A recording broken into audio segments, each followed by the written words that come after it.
Sabi ng lobo. Hindi pwede! Hindi pwede! Hindi ka makakapasok sa bahay namin! Ayan, baboy.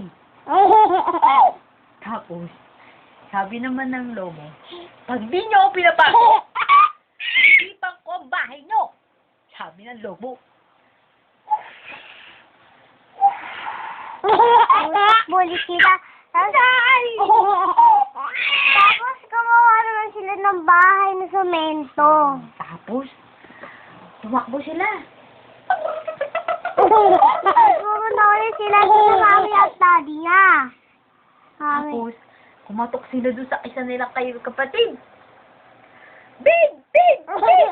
Sabi nga. O sige, pasok kayo, pasok. Sa sementong bahay. Hindi na siya makakapasok dito sa bahay natin. Kasi, gawa na to sa simento. Sabi sa bato. Sabi niya ganun. Dumating, ay sabi ng lobo.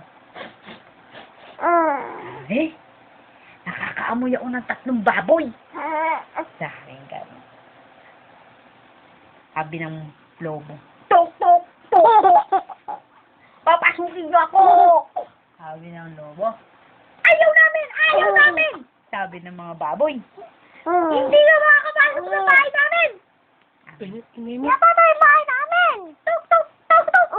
Sabi ng lobo. Pag di nyo ako pinapasok, hihipan ko ang bahay nyo! Sabi ng gano'n.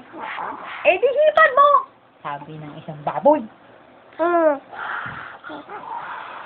Iko! Sabi ng lobo. Bakit ayaw mag-iba? He, he, he, he, he. Sabi ng baboy.